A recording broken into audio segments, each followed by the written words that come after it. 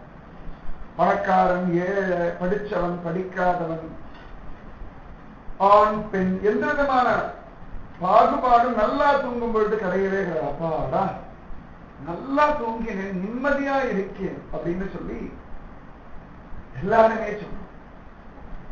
தூங்கும் பொழுது ஒரு நிம்மதி இருக்கு இல்லையா, மனசு எவ்வளவு சமாதானம். அதாவது கனவுகள்லாம் இல்லாத ஒரு ஆழ்ந்த உறக்கம்.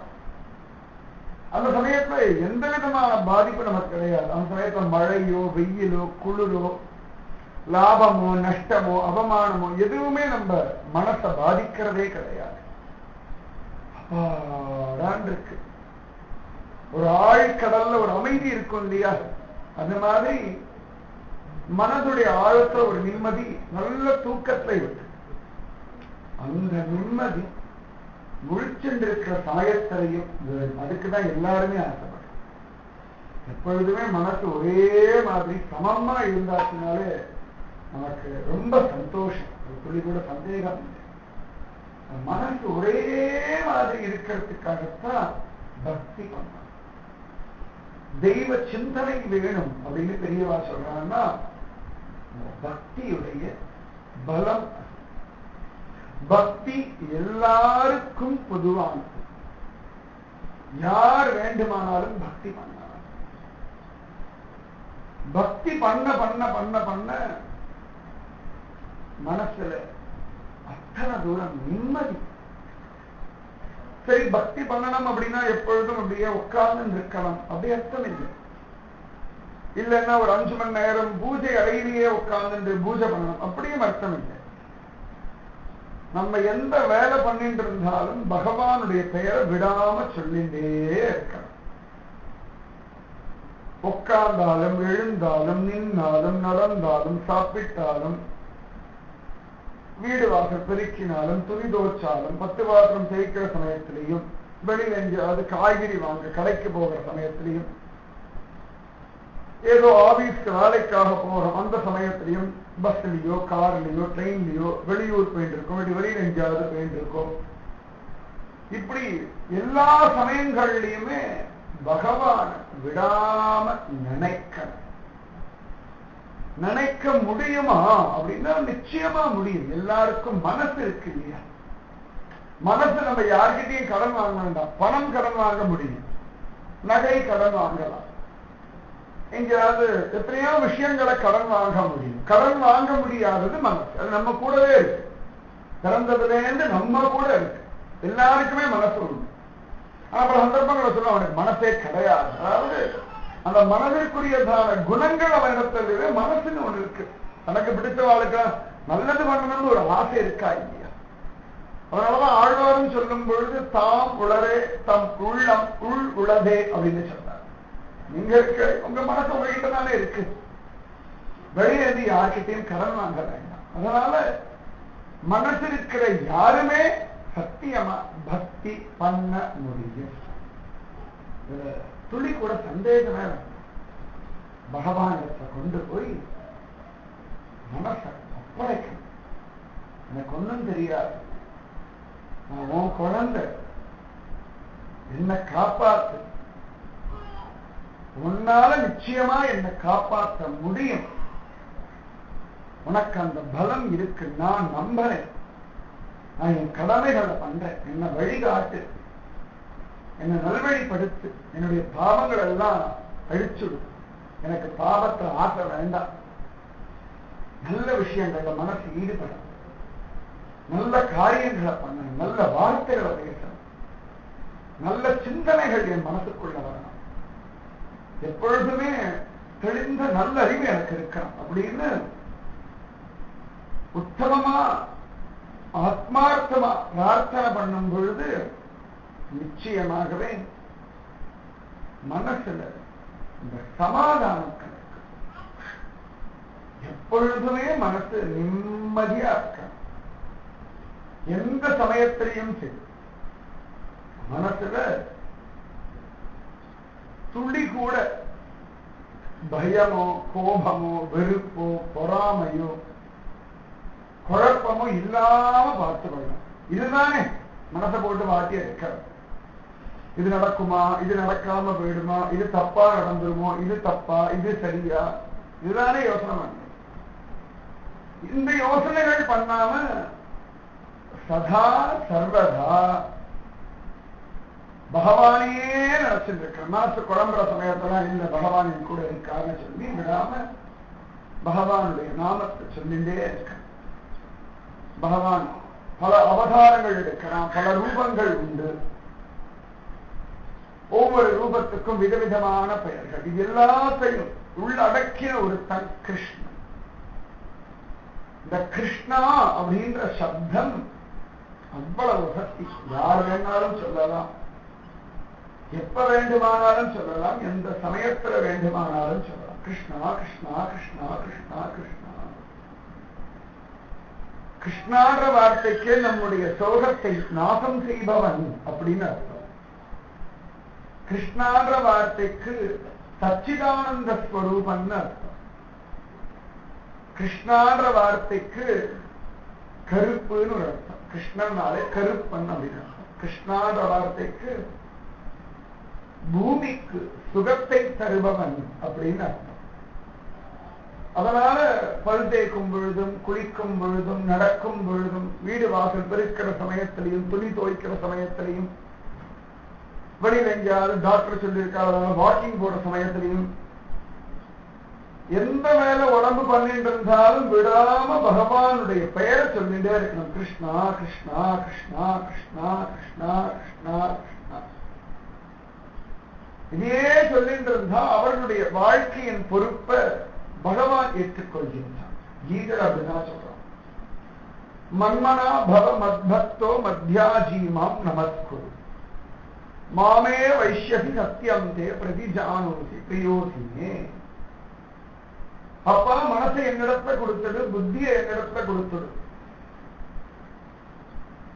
என்னையே நினைச்சிட்டு வாழ், எனக்காக வாழ், அப்பொழுது நீ என்னிடத்திலேயே வாழ்வாய், சந்தேகம் இல்லை அப்படின்னு தெய்வம் சொல்ற. எல்லாரும் சந்தோஷமா இருக்கணும் தானே ஆசைப்படுறோம். கஷ்டப்படணும்னு கஷ்டப்படுறோமா?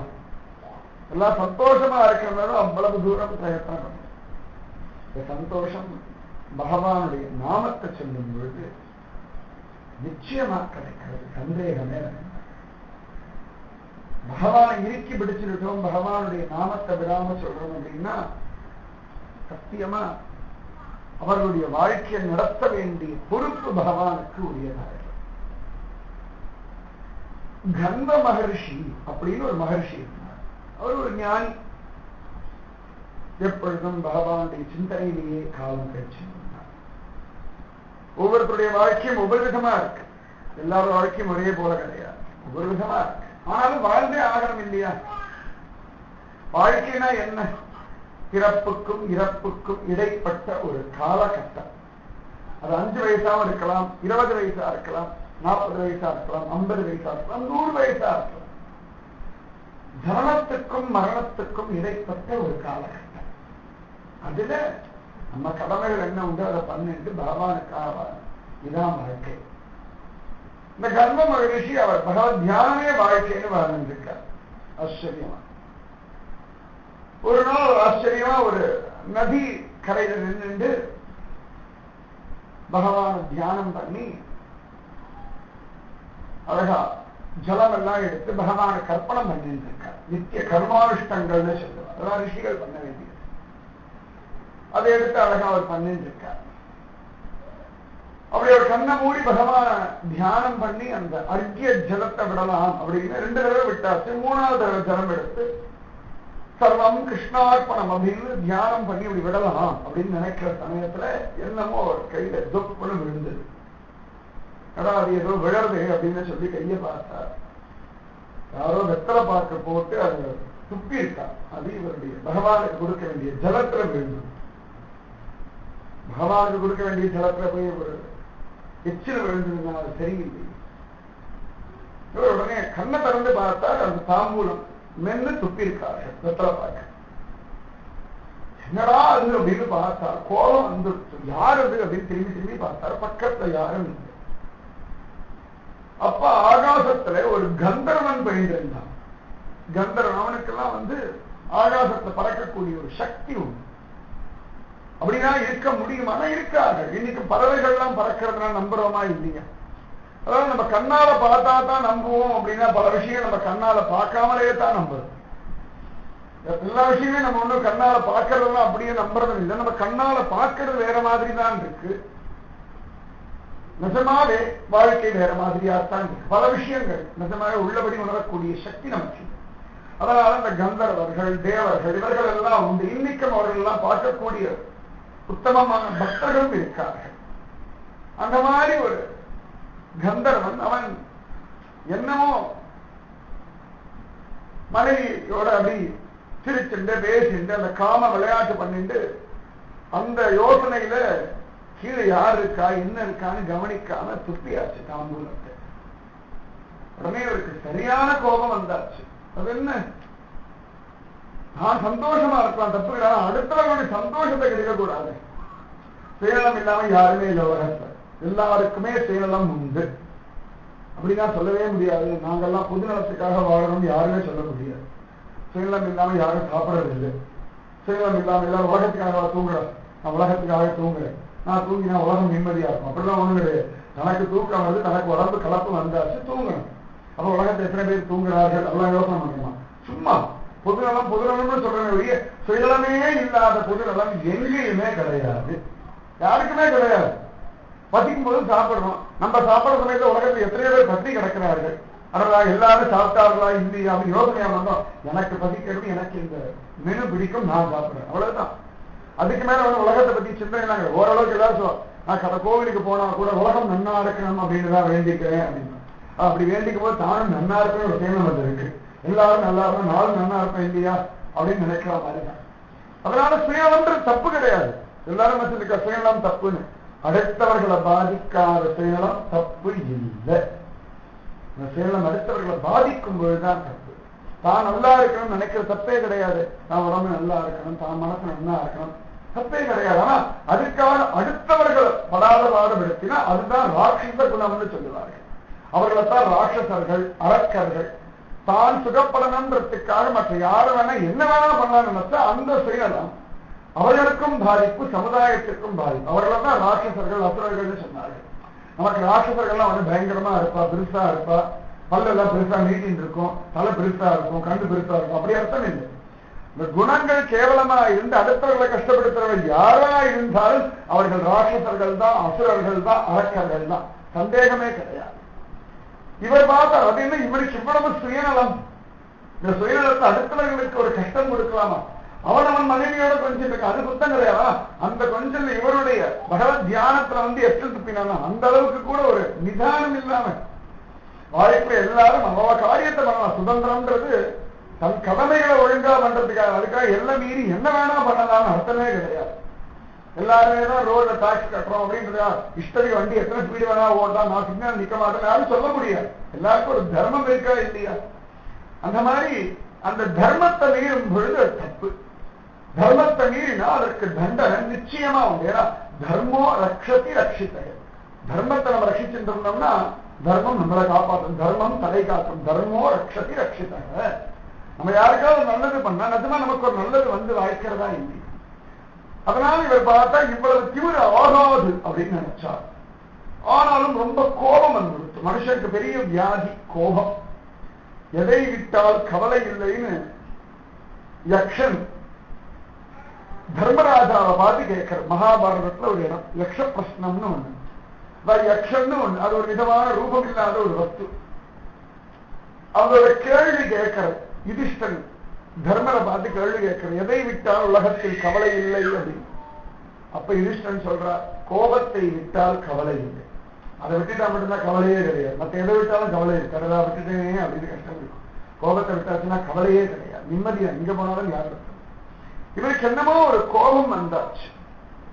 கோபத்துல உடனே பார்த்தா இந்த சாயங்காலத்துக்குள்ள இவன் தலை பூமியில வேணும், அப்பொழுதுதான் இவனுக்கு புத்தி உழைக்கும் அப்படின்னு. ஏன்னா கஷ்டப்படுத்தினாங்க. சாதாரண மகாத்மாக்களுக்கெல்லாம் கோபம் வராது. ஆனா கோபம் வந்தாச்சு அப்படின்னா அந்த பாவத்திற்குரிய தண்டனை கண்டிப்பு இருக்கணும். ஒரு திருடுவான் அப்படின்னா அவனுக்கு தண்டனை உண்டுனாலும் பயப்படுவான். இல்லாட்டி தைரியம் என்னதான் பண்ணிட்டே இருப்பான். பரவாயில்ல பரவாயில்ல பரவாயில்ல அப்படின்னா மனிதனுக்கு மனசு இருக்க அது கொஞ்சம் அப்பப்போ பயமுறுத்தினாத்தான் கொஞ்சம் ஒழுங்கா இருக்கும். அதனால தப்பு கிடையாது. அவர் அந்த மாதிரி சாயங்காலத்துக்குள்ள இவன் தலை பூமியில உருளணும் அப்படின்னு சொல்லி சாபம் கொடுத்துருக்கார். சாபம் கொடுத்தால் கொஞ்ச நேரம் கழிச்சு மனசு கொஞ்சம் ஒத்துக்கல, என்ன ஒரு சின்ன தப்பு தானே, இதுக்கு போய் இவ்வளவு பெரிய தண்டனை நம்ம கொடுத்துக்க கூடாது, தப்பு தான் அப்படின்னு ஒரு பக்கம் யோசனை. எப்பொழுதுமே மனுஷ மனசு இந்த கோபத்தை நான் சொன்ன பிறகு அப்புறம் உணர்ந்து வருத்தப்படும். எல்லாருக்குமே உரிய பலவீனம். கோபத்துல வாய் இருக்கேன்னு இஷ்டத்துக்கு பேசிடுறது, அதுக்கப்புறம் தெரியாம சொல்லிட்டேன் மன்னிச்சுக்கோங்க சாரி எல்லாம் சொல்லலாம், எல்லாம் சொல்லலாம். ஆனா அந்த வார்த்தையுடைய வேகம் மறக்காது. நிஜமாது நமக்கு அப்படித்தானே, நம்ம யாராவது சொல்லியாச்சுன்னா அந்த வார்த்தையுடைய வேகம். அதுக்கப்புறம் எவ்வளவோ நல்லதெல்லாம் பேசி எப்படியோ நல்லதெல்லாம் நடத்தினா கூட இந்த ஓரத்துல அந்த வார்த்தை பிரயோகம் ஒரு சின்ன வடு மாதிரி உட்கார்ந்துட்டுதான் இருக்கும். சத்தியமா அது மாறுறது ரொம்பவே கஷ்டம், ரொம்ப ரொம்ப ரொம்ப ரொம்ப கஷ்டம், முடியாத காரியம். அது பக்தி பண்ணி பகவன் நாமஜபம் பண்ணி பகவானைய தியானம் பண்றது மட்டும்தான் சரி. இதெல்லாம் ஒரு விஷயம் இல்லைன்னு ஓரம் சொல்ல முடியும். மற்றவர்களால இந்த வார்த்தைகளை தாங்கவே முடியாது. அந்த மாதிரி இவர் சொல்லிட்டா ரொம்ப வருத்தப்படுறார், என்ன பண்றதுன்னு தெரியல. அதுக்குள்ள எங்கேந்தோ நாரத மகர்ஷி வந்தாச்சு. வந்தார், பார்த்தா என்ன ஆச்சு, ஏதோ குழப்பமா இருக்கேளே அப்படின்னு ஒரே விஷயத்தை எல்லாம் சொன்னான். நம்ம அதெல்லாம் பண்ணா அவன் பண்ணது தப்பு, நானும் அதுக்கு இந்த மாதிரி ஒரு சாபம் கொடுத்துட்டேன். ஆனா நான் கொடுத்த சாபம் ரொம்ப அதிகம் போல எனக்கு ஒரு மனசு அவன் கொஞ்சம் குழப்பமா இருக்கு. உடனே நாரதர் சும்மா இல்லை, இல்ல இல்ல நீங்க கொடுத்த சாபம் சரிதான், இதுல வருத்தப்படுறதுக்கு ஒண்ணுமே கிடையாது. இப்படியே பயந்துருந்தா அவன் எல்லாரையும் இப்படிதான் படாத பாடு எடுப்பான். அவன் சாதாரண ஏதான ஒரு ஜலத்துல இந்த தாம்பூலத்தை சுத்தி இருந்தானா பரவாயில்ல, பகவானுக்கு அர்க்கியம் பெற்ற ஜலத்துல அது அந்த சமயத்துல எல்லாருமே இந்த மாதிரி அனுஷ்டானங்கள் பண்ணிட்டு இருப்பான்னு எல்லாருக்குமே தெரியும். அந்த மாதிரி சமயத்துல அப்படி பண்ணான்னா அவனுக்கு அந்த கால நேர நியமங்கள் கூட இல்லாம தன் சேனத்துல காலம்தான் பெருசு நினைச்சானா அதற்குரிய தண்டனை கொடுத்துத்தான் ஆகணும், தப்பு கிடையாது அப்படின்னு. உடனே கொஞ்சம் ஒரு சமாதானமான. அவன் நாரதர் சொன்னார், நீங்க எப்படி அவன் தலையை வாங்குவது, உங்களுக்கு அந்த பலம் கிடையாது, நீங்க ஏதோ காட்டுல கிடைக்கிற பழம் காய் கிழங்கு சாப்பிட்டு காலத்தை ஓட்டிட்டு இருக்க. அந்த கந்தர்வனுக்கோ நிறைய படை பலம் எல்லாம் உண்டு, நீங்க போய் அவனோட சண்டை போட்டு தலையை வாங்கறதுலாம் நடக்கிற கதையா? அதனால ஒண்ணு பண்ணுங்கோ, அவன் தலையை வாங்கறதுக்கான ஒரு ஆளை பிடிங்கோ, அதுதான் சரி வரும் அப்படின்னு. உடனே எதிர்பார்த்தாரு, அவன் தலையை வாங்கறதுக்கு நான் யாரை தேடுவேன், எங்க போய் பிடிப்பேன்? உடனே நாரதர் சிரிச்சண்டே, தப்பு பண்றத தண்டிக்கிறதுக்காகத்தான் பகவான் பூமியில இப்ப கிருஷ்ணனா அவதாரம் பண்ணி துவாரகையில இருக்கான். பரித்ராணாய சாதுனாம் விநாசாய துஷ்கிருதாம் தர்ம சம்ஸ்தாபனார்த்தாய சம்பவாமி யுகே. சாதுக்களை ரட்சிப்பதற்காகவும் துஷ்டர்களை தண்டிப்பதற்காகவும் நான் யுகங்கள் தோறும் அவதரிக்கிறேன். சத்தியமா யாரெல்லாம் பக்தர்களை கஷ்டப்படுத்துறார்களோ அந்த துஷ்டர்களை தெய்வம் நிச்சயமா தண்டிக்கும், சந்தேகமே வேண்டாம். ஹிந்து தர்மத்துடைய சாதுக்களை கஷ்டப்படுத்துற துஷ்டர்களையும் அந்த தெய்வத்திற்கு தண்டிக்க தெரியும், நிச்சயமா இருக்கும். அதனால அவர் சொன்னார், நீங்க போய் பகவான் கிருஷ்ணனை போய் பாருங்க, அவர் தான் உங்களுக்கு இந்த காரியத்தை சாதிச்சு கொடுக்க முடியும். சரின்னு சொன்னார். அவர் நான் போனா உள்ள விடுவாரா? துவாரகை எவ்வளவு பெரிய ஊர், என்னெல்லாம் உள்ள விடுவாரா?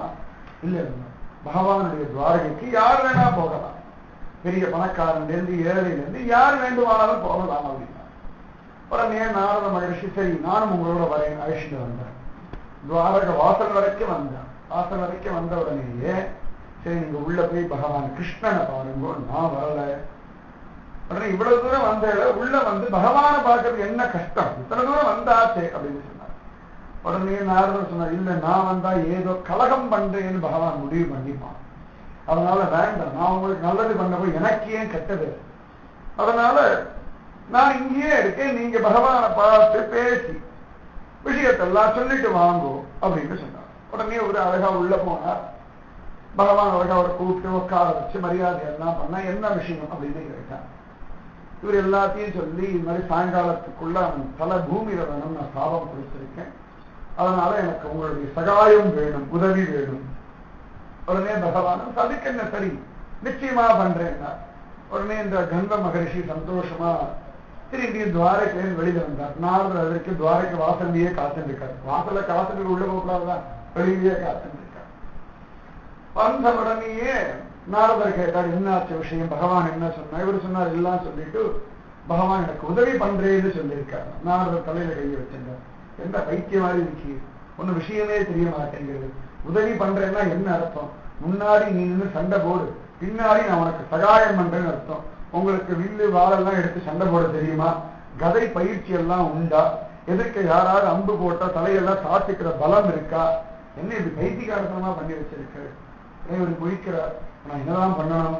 உடனே திரும்ப உள்ள போங்கோ, பகவானே நீயே அவன் தலையை வெட்டணும்னு சொல்லுங்க. உடனே சொன்னார், திரும்ப போனா பகவான் கோச்சிக்க மாட்டானா? திரும்ப திரும்ப திரும்ப திரும்ப மாத்தி மாத்தி சொன்னா பகவான் கடுப்பாயிட மாட்டானா? நாரதர் சொன்னார், மனுஷன் தான் கடுப்பாகும், பகவான் கடுப்பாக மாட்டான். எத்தனை தடவை திரும்பி திரும்பி நம்மளும் நித்தியம் கோவில் போயிட்டே இருக்கும். நேற்று ஒண்ணு சொல்லியிருப்போம், இன்னைக்கு ஒண்ணு சொல்லுவோம், நாளைக்கு வேற ஒண்ணு சொல்ல போறோம். ஆனா தெய்வம் தெய்வமே தானே இருக்கு.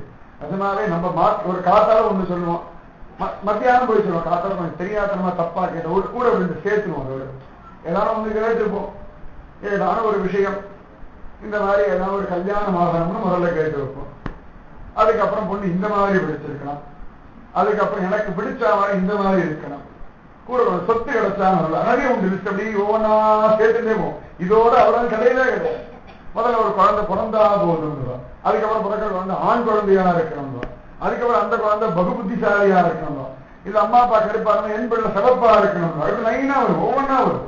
அதுக்கப்புறம் நல்ல ஸ்கூல் கிடைக்கணும். அப்படி மனுஷர்களுடைய ஆசை ஒண்ணும் முடிய போறது. உசுறு முடிஞ்சாலும் ஆசை முடிஞ்சா மாதிரி இல்லை. அதனால இப்படி எல்லாம் போய் கேட்டா பகவான் கோச்சிக்க மாட்டாரா அப்படின்னு ஒரு கன்வர் கேட்டார்.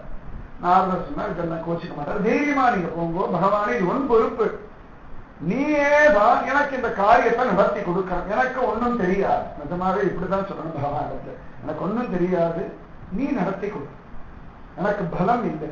நம்முடைய புத்திசாலித்தனம், மனோபலம், அனுபவங்கள்லாம் தோத்து போயிடும். வாழ்க்கையில பல சந்தர்ப்பங்கள் நம்ம சொல்ல நல்ல அனுபவம் இருக்கு, நல்ல அனுபவம் இருக்கிற விஷயம் திரும்ப திரும்ப நம்ம அடி வாங்கிட்டே இருக்கோம். ஏன்னா எனக்கு அனுபவம் இருக்கிற அகம்பாவம் இருக்கு இல்லையா, அந்த அகம்பாவத்துக்கு நிச்சயமா அடி உண்டு. முதல் தடவை எந்த வேலை பண்ணும்போது ரொம்ப அழகா பண்றோம், ஏன்னா நமக்கு அது தெரியாதுன்னு ஒரு ஜாக்கிரதை. அதனால எப்பொழுதுமே குருஜி அம்மா சொல்லும்போது சொல்லுவார்கள், பக்தி பண்றவர்கள் எப்படி இருக்கணும்னா வீட்டுக்கு முதல் நாள் வந்த மாட்டு கொண்டு போற முதல் நாள், அதுக்கப்புறம் கதை.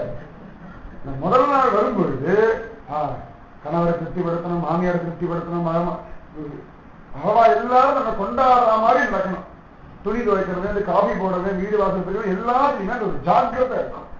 அதே ஜாக்கிரதை ஒவ்வொரு நாளும் பக்தியில பகவான் இடத்துல இருக்கணும். இன்னைக்கு ஒழுங்கா பக்தி பண்ணணும், இன்னைக்கு நல்லபடியா இருக்கணும்னு அந்த ஜாக்கிரதை இருந்து கொடுத்தனா பக்தியில மேல வசந்துட்டு போகணும். அந்த அசிரத்தை வந்து கொடுத்தனா பக்தி கொஞ்சம் சளிப்படைஞ்சு, அவன் டெய்லி தான் கோவில் போகிறோமே, டெய்லி தான் பகவானை பார்க்கிறோமே அப்படின்னு ஒரு அகம்பாவம் அசிரத்தை வந்து கொடுத்தனாலே வாழ்க்கை சௌக்கியமா இருக்க, சௌகரியமா இருக்க. அதனால இவர் கன்வரிடத்துல சொன்னார், நீங்க போய் இப்படி சொல்லுங்க பகவானே, நீதான் எல்லாத்தையும் நடத்தலாம். உடனே திரும்ப கன்வர் போனார். பகவானே நீங்க எனக்கு உதவி பண்றேன்னு சொன்னாரு, அது வேண்டாம், நீங்களே எனக்கு எல்லா காரியத்தையும் முடித்து சாயங்காலம் அவன் தலை இருந்தால் கையில கொடுக்கணும் அப்படின்னு. உடனே பகவான் கிரிச்சா, சரி அவன் அட்ரஸ் எல்லாம் சொல்லுவேன், நோட் பண்ணிட்டார் பகவான். எல்லாம் தெரியும், இருந்தாலும் யாரு பேரு இவர் அதெல்லாம் தெரியாது. ஆகாசத்துல போயிட்டு இருந்தான், மேலேந்து துப்பின், அவ்வளவுதான் எனக்கு தெரியும். சரி நான் பாத்துக்கிறேன், கவலைப்படாதீங்க போயிட்டார். அழகா திரும்பி கன்வர் வந்தார். நாரதருக்கு பரம சந்தோஷம். உடனே கன்வர், நீங்க ஆசனத்துக்கு போங்க, நீங்க வரலையா, எனக்கு முக்கியமான வேலை இருக்கு. அவர் இன்னொரு பக்கம் கிளம்பினார். நாரத மகர்ஷி கிளம்பினவர் நேர கந்தர்வனுடைய அவன் கோட்டைக்கு போனார். அங்க அழகா அவன் அப்படியே காமத்துல மயங்கி கிடக்கான். இந்த காமத்துல மயங்கி தானே எச்சு சுத்தி இருக்கான், அதுக்குள்ளேயே கிடக்கு இவ்வளவு வேலை நடந்து அவனுக்கு தெரியாது. அவன் காமத்துல மயங்கி அவன் பாட்டுக்கு சரச சல்லாபம் பண்ணிட்டு கிடக்கான்.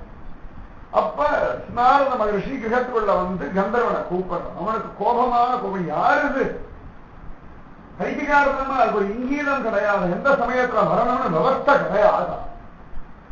கத்துக்கிட்டு கத்தினான், என்னால வர முடியாது, நீ யாரா வேணா இருங்கோ அப்படின்னு. உடனே நாரதர் பார்த்தாரப்பா, சரி நீ வெளியில வர வேண்டாம், என்னுடைய ஒரே ஒரு கேள்விக்கு மட்டும் பதில் சொல்லு போதும். நான் 2 கேள்வி கேட்கிறேன், அந்த கேள்விக்கு நீ பதில் சொல்லிடு, அந்த கேள்வி கேட்டு நான் திருப்தியா போயிடுறேன், பதில் கேட்டு சந்தோஷமா போயிடுறேன். உடனே உள்ள சப்தம் குரல் கொடுத்தான், சரி சரி என்ன கேள்வி சொல்லுங்க. உடனே அவர் கேட்டார், அப்பா உனக்கு எத்தனை மனைவிகள் எத்தனை குழந்தைகள், இதை மட்டும் சொல்லு போதுங்க. உடனே அவன் கொஞ்சம் கணக்கு சொன்ன, இத்தனை மனைவிகள் இருக்கா, இத்தனை குழந்தைகள் இருக்கா. ஆஹா அப்படின்னா இந்த சப்தமே நாராசமா இருக்கு. உடனே அவன் என்ன அப்படின்னா, இல்ல இத்தனை பேர் இருக்கான்ற, சாயங்காலத்துக்குள்ள வேற உன்னுடைய சரீரத்திலேன் தலை வேற எடுக்கிறேன்னு ஒருத்தர் சபதம் பண்ணியிருக்கார், உனக்கு நிறைய காரியம் இருக்கும், நான் கிளம்புறேன் அப்படின்ட்டான். உடனே அவன் பயந்து அடிச்சுட்டு ஓடி வந்தான். என்னது இது, அவ்வளவுதான், காமம் எல்லாம் விட்டு போயாச்சு. அலறி அடிச்சுட்டு ஓடி வந்தான். நாரதரை பார்த்தான், கையை கூப்பினான். என்ன ஆச்சு, ஏது விஷயம்னா, எப்பா நீ காத்தாலும் அப்படி போகும் பொழுது ஒரு எச்சில் துப்பினா, எங்கேயோ எச்சில் துப்பினா, அது ஒரு குத்தமா எச்சல் துப்பது, எச்சல் துப்பின்னு குத்தம் இல்லை. ஆனா ஒரு ரிஷி பகவானுக்கு விடக்கூடிய அர்க்கிய ஜலத்துல அந்த எச்சில் விழுந்ததே அதுதான் குத்தம். அதுக்கு என்ன ஆச்சுன்னா, அந்த ரிஷி ஒரு ராஜாவை பிடிச்சிருக்கார், அந்த ராஜா அவன் தலையை எடுக்கிறேன்னு சொல்லியிருக்கார். ஆஹா இது ஒரு குத்தமா, சரி யாரா இருந்தா எனக்கு பெரிய படைபலம் இருக்கு, நான் ஜெயிச்சுடுவேன். உடனே நாரதர் சிரிச்சார், சாதாரணப்பட்ட ராஜாவை தான் நீ ஜெயிச்சுடுவேன், இவன் ராஜாதி ராஜன் தேவாதி தேவன், அது யாரு அப்படின்னா. உடனே நாரதர் சொன்னார், பகவான் கிருஷ்ணன். அவன் தலையெல்லாம் சுத்த ஆரம்பிச்சு, கிருஷ்ணனே தலை எடுக்கிறான்னா அதுக்கப்புறம் காப்பாற்றுறதுக்கு ஆள் யாரு உலகத்துல. பயந்து நடுங்க ஆரம்பிச்சுட்டா, எனக்கு வேற வழியே கிடையாதா. உடனே இவர் சொன்னாரப்பா, யாராவது உத்தமமான ஒருத்தர் உன்னை ரட்சிக்கிறேன்னு வாக்கு கொடுத்தா நீ தப்பிக்கலாம். உடனே இவன் கேட்டா, நான் என்ன பண்ணட்டும், நான் பேசாம என் கூட வா, ஒரு இடத்துல மழைதான் நிக்க சொல்றாங்க, நில்லு, நான் கூப்பிடும் போது ஓடி வந்து இவ காலப்படி நான் சொல்ல டக்குன்னு பிடிக்கணும், நான் சொன்னபடி கெஞ்சனம், இவ்வளவுதான். சரி அழிச்சுட்டு வரா. அன்னைக்கு அம்மாவாசை, தர்ப்பணம் எல்லாம் பண்ற வழக்கம் உண்டு. அந்த மாதிரி இருக்கிற சமயத்துல நாரத நேர பூலோகத்துக்கு இறங்கி வர, திரும்பி கந்தர்வலோகத்தில் பூலோகத்துக்கு இறங்கி வர. அன்னைக்கு அந்த அம்மாவாசை புண்ணியமான திதி, அதனால நிறைய பேர் தானங்கள்லாம் கொடுப்பாங்க. அந்த மாதிரி சமயத்துல பகவான் கிருஷ்ணனுடைய தங்கை சுபத்ரா தேவி, அர்ஜுனுடைய மனைவி, அபிமன்யுடைய அம்மா, அந்த சுபத்ரா தேவி ஆத்தங்கரில் நின்றுருக்கா. சரி யாருக்காவது தானம் எல்லாம் கொடுக்கலாம் அப்படின்னு சொல்லி அமாவாசையாக்கிய புண்ணியமான நாளாச்சு அப்படின்னு. அமாவாசையில நம்முடைய புண்ணியமான நாள், இது நமக்கெல்லாம் அப்பப்போ சொல்ல வேண்டியிருக்கு. அமாவாசை ஜபம் எல்லாம் நம்முடைய வஸ்து, நல்லா ஞாபகம் வச்சுக்கோங்க. இதெல்லாம் இந்து தர்மத்துடையதான தொன்று தொட்டு காலம் காலமாக ஆதி காலத்திலிருந்து வரக்கூடியதான சம்பிரதாயங்கள். அமாவாசை அன்னைக்கு தியானம் பண்றது, அமாவாசை அன்னைக்கு தானம் கொடுக்கிறது, இதெல்லாம் தொன்று தொட்டு காலம் காலமாக வரக்கூடிய இந்து வழக்கங்கள். இன்னைக்குதான் நமக்கு மறந்து போயிட்டோம், நம்ம மறக்க கூடாது. அதனால அவருடைய தேடிட்டு இருக்கா. சரி யாராவது பிராமணன் வந்தாருன்னா அவரை கொண்டு மந்திரங்கள் எல்லாம் சொல்ல சொல்லி அழகா தானம் கொடுக்கலாம் அப்படின்னு சங்கல்பம் எல்லாம் பண்ணலாம்னு பார்த்தா யாருமே அன்னைக்கு வரல. அவளுடைய நேரம் பார்த்தா சரியா நாரத மகர்ஷி வர. அப்பயே கந்தனத்தை சொல்லிட்டு அவங்க ஓரத்தை ஓடிட்டு அந்த புதற்கு பின்னாடி ஒழிஞ்சுக்க பயல, நான் ஒரு கடை அப்படின்னு சப்தம் போட்டா நீ ஓடி வரணும் அப்படின்ற.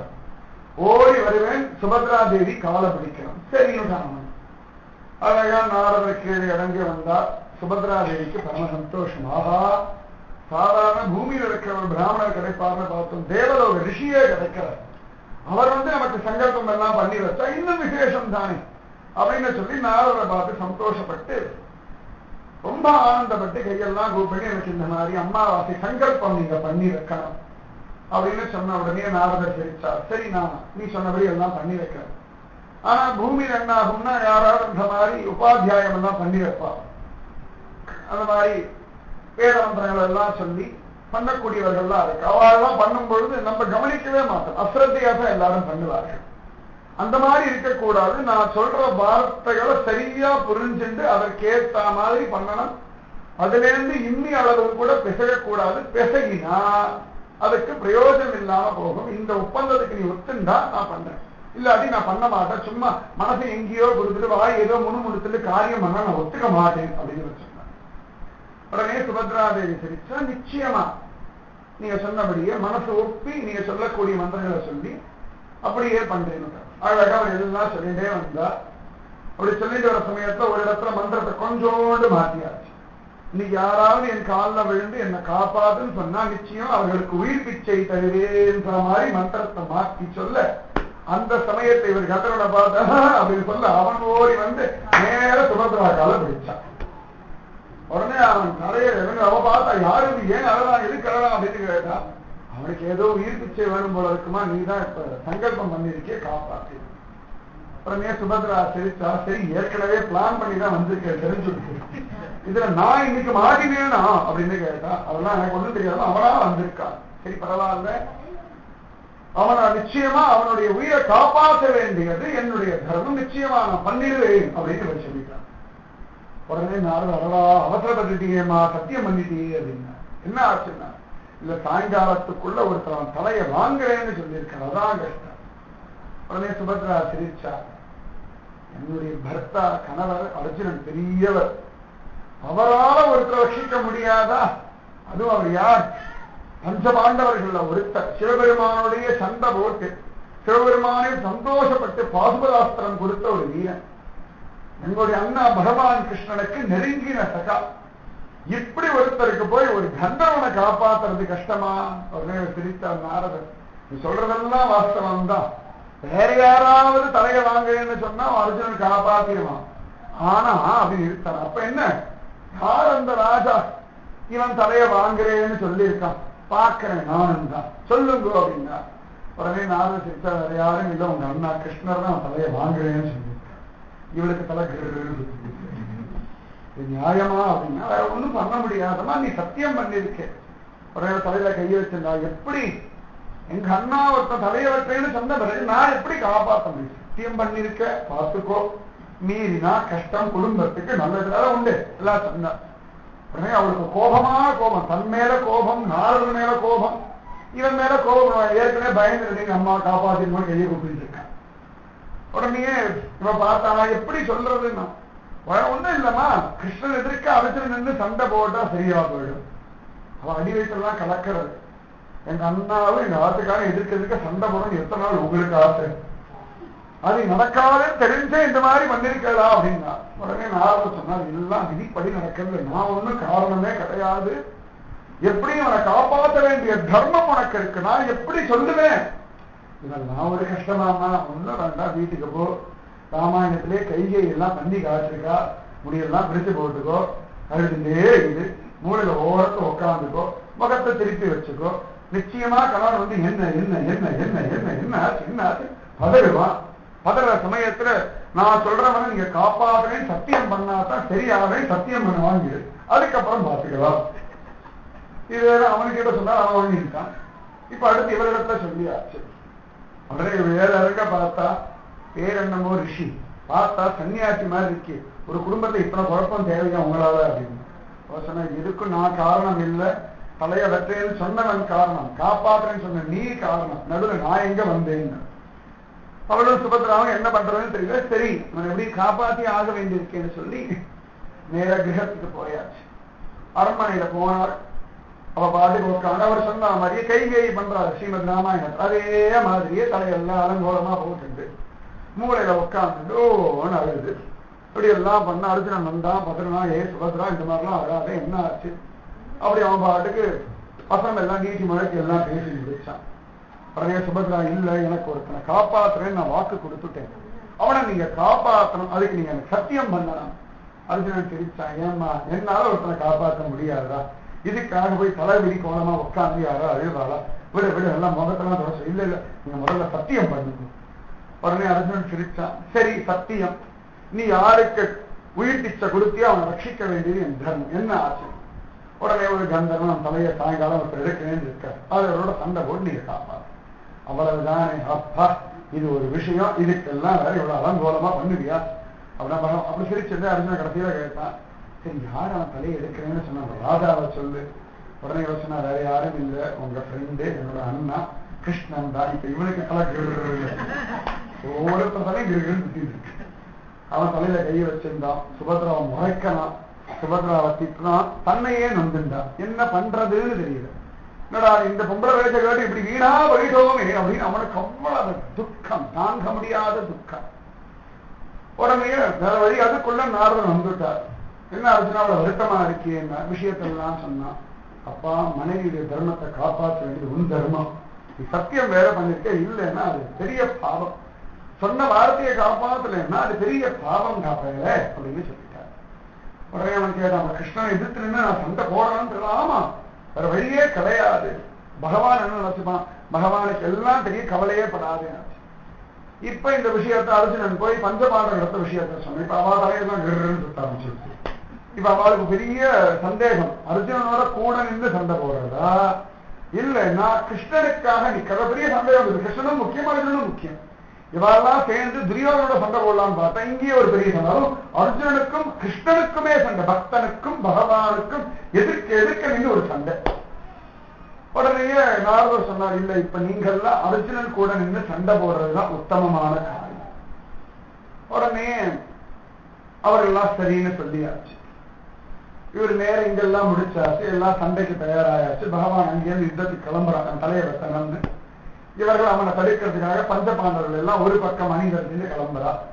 இவர் நேர போனார் துரியோதனிடத்துல விஷயத்தை எல்லாம் சொன்னார். துரியோதனா, உனக்கு தொந்தரவே இல்லாம ராஜ்யம் கிடைக்கிறதுக்கு ஒரு வாய்ப்பு கிடைச்சிருக்கு. அர்ஜுனனுக்கும் கிருஷ்ணனுக்கும் சண்டை.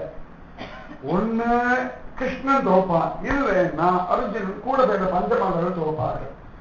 இதுல யார் தோத்தாலும் யாரோ ஒருத்தருக்கு முடிவு உண்டு. அதனால நீ இப்பொழுது எல்லா விதமான கஷ்டத்தையும் மறந்துட்டு எல்லா விதமான கேவலமான எண்ணங்கள் எல்லாம் விட்டுட்டு இப்போதைக்கு பஞ்சபாண்டவர்களுக்கு துணையா நின்று சண்டை போடுறதுதான் உத்தமமான காரியம்னு சொல்லியாச்சு. துரியோதனனுக்கு அவ்வளவு சந்தோஷம். ஆஹா, இந்த மாதிரி பழநழுவி பால்ல விழுந்தா போல ஒரு வாய்ப்பு கிடைச்சிருக்கேன்னு சந்தோஷப்பட்டான். உடனே அவன் பஞ்சபாண்டவரிடத்துல ஓடி வந்தான். உங்களுக்காக நானும் நிச்சயமா சண்டை போடுறேன் அப்படின்னு எல்லாம் சொன்னான். உடனே அவர்களுக்கும் பரம சந்தோஷமாயிடுச்சு. சரி, துரியோதனன் பஞ்சபாண்டவர் எல்லாம் ஒரு பக்கம், இன்னொரு பக்கம் பகவான் கிருஷ்ணன் தனியா. இந்த கந்தர்வன் பார்த்தான், பகவான் கிருஷ்ணன் வதம் பண்ணுவேன்னு வந்து நிக்கிறான். பெரிய சண்டை ஆரம்பிச்சாச்சு.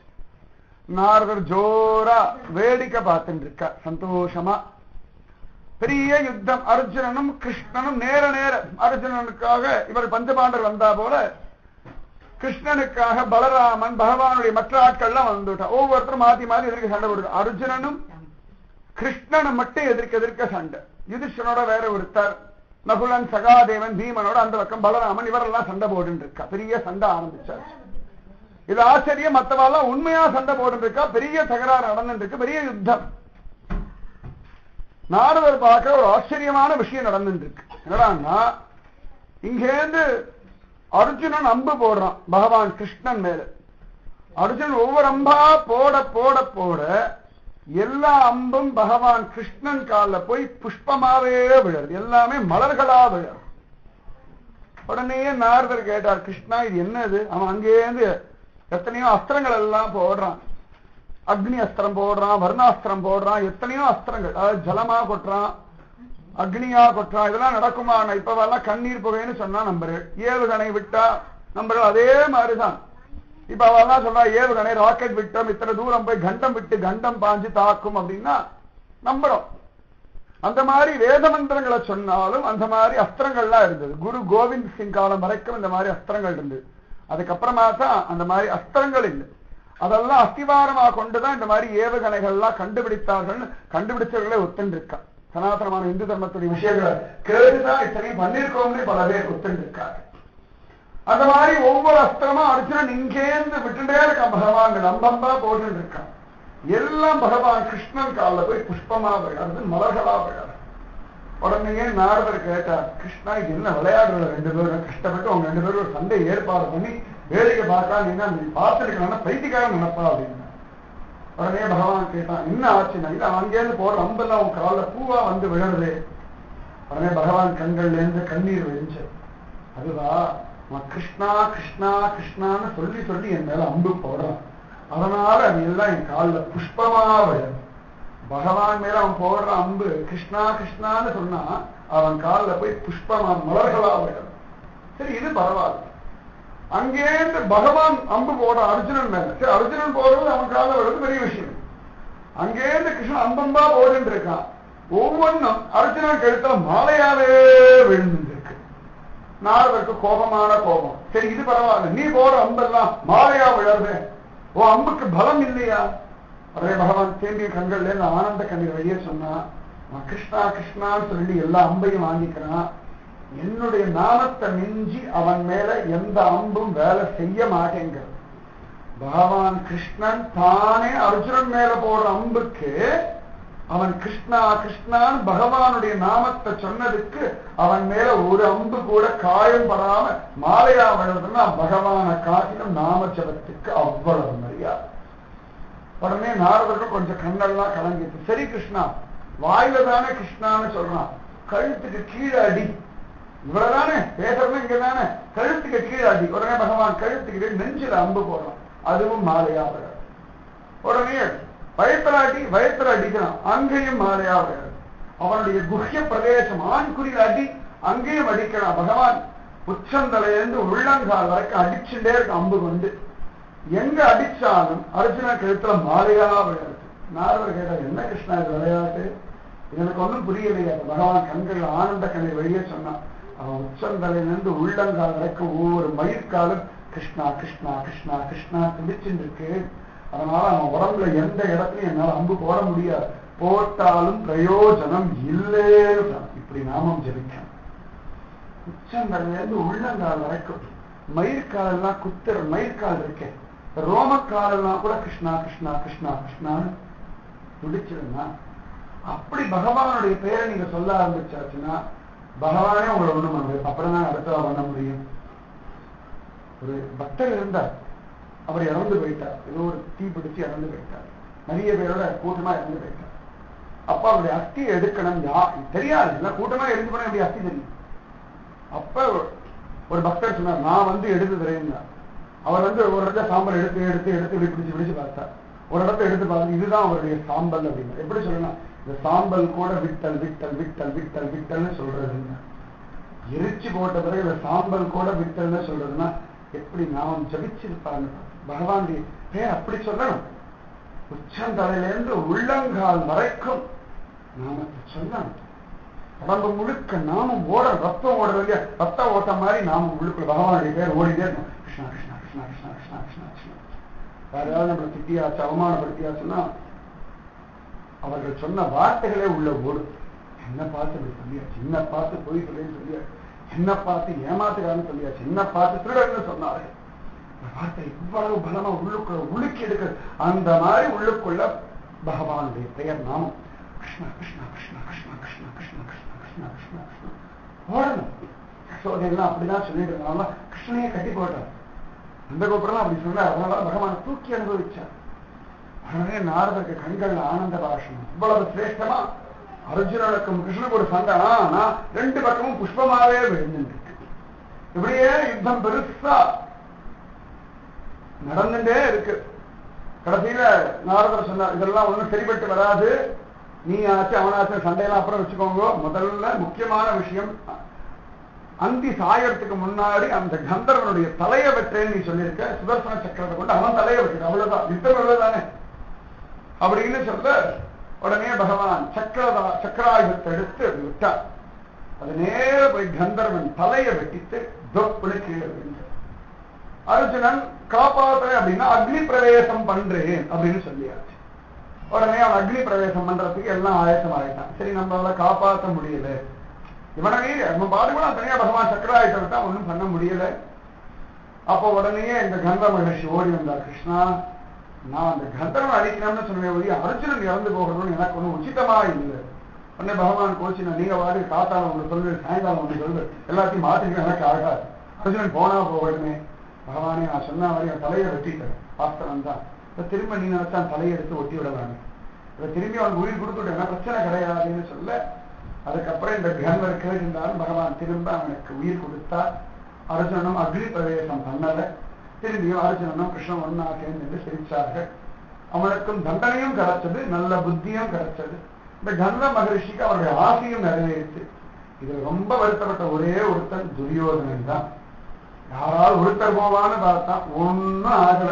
சண்டை நடந்ததே ஒழிய துரியோதனனுக்கு ஒரு பிரயோஜனம் இல்லை. அவரவர்கள் வந்த வழியே திரும்பி போனார்கள். ரொம்ப ஆச்சரியம். அர்ஜுனன் மேல கிருஷ்ணன் போட்ட அம்புகள், அவன் கொடுத்த எல்லா விதமான ஆயுதங்களும் தோத்து போச்சு. பகவானுடைய நாம ஜபத்துக்கு அத்தனை பலம் உண்டு. அதனால எந்த சமயத்திலையும் பகவானுடைய பெயரை சொல்லிட்டே இருக்கும்.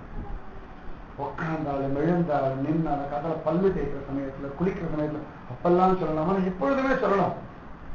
குளிக்கிற வரைக்கும் உசுரோட இருக்க போறோம், என்ன கேரண்டி இருக்கு? நம்ம கதலை எப்பொழுதுமே சொல்லணும். பகவான் நம்ம கூட இருக்க, எல்லா சமயத்தையும் இருக்க. ஒரு சின்ன குழந்தை இருக்க, காத்தால எழுந்து குளிச்சுட்டுதான் அம்மான்னு சொல்லணும். எங்கேயாவது சொல்லியிருக்கா? குளிச்சுட்டு அழகா புது ட்ரெஸ் எல்லாம் போட்டு வந்து அம்மா அப்பா அப்புறமா கூப்பிடணும். அது தூக்கத்தை எழுந்தோடனே அம்மான்னு அழுதுதான் வரும். அதுக்கு சொல்றது உள்ள நியமங்கள் வேண்டாமே. அது போல பகவானுடைய நாமத்தை சொல்றதுக்கு யாருக்குமே எந்த காலத்திலையும் நியமம் வேண்டாம். எல்லா சந்தர்ப்பத்திலையும் பகவானுடைய நாமத்தை சொல்லணும். பெண்கள்லாம் வீட்டுக்கு தீட்டா இருக்கிற சமயத்துல கூட சொல்லணும்.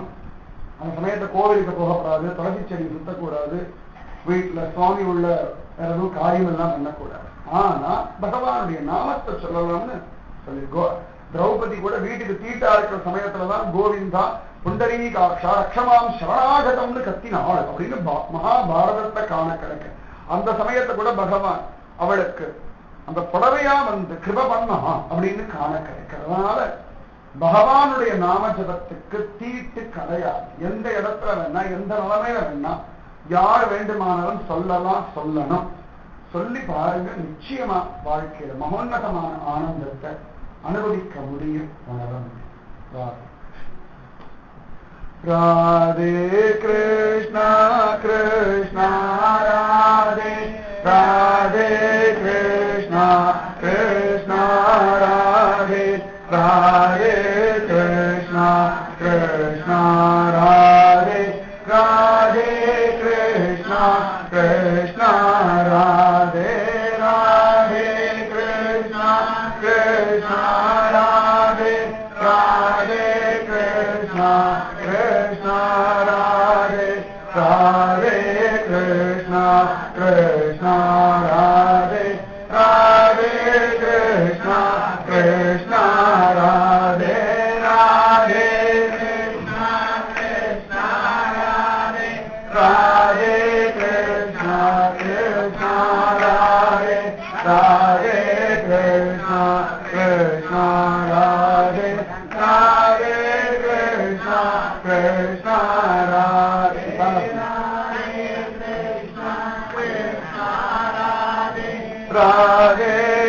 கிருஷ்ணா கிருஷ்ணா ராதே ராதே கிருஷ்ணா கிருஷ்ணா ராதே ராதே கிருஷ்ணா கிருஷ்ணா ராதே ராதே கிருஷ்ணா கிருஷ்ணா ராதே ராதே கிருஷ்ணா ராதே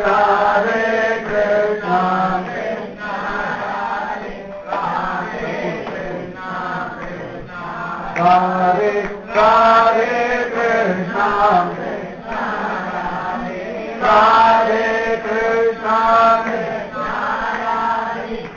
ராதே ராதே கிருஷ்ணா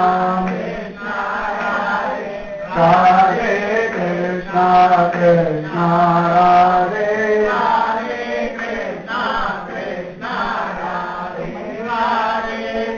ராதே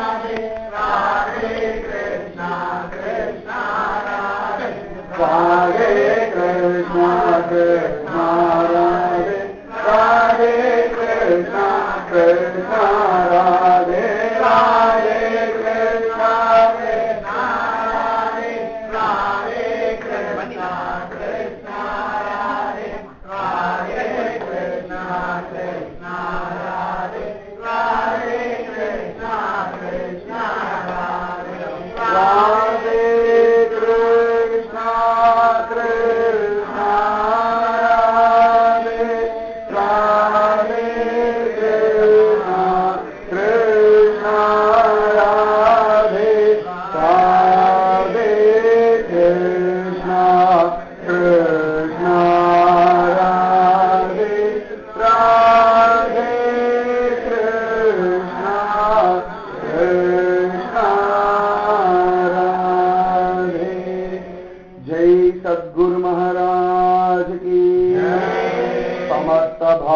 మొదలుకు గోవింద నామ సంకీర్తనం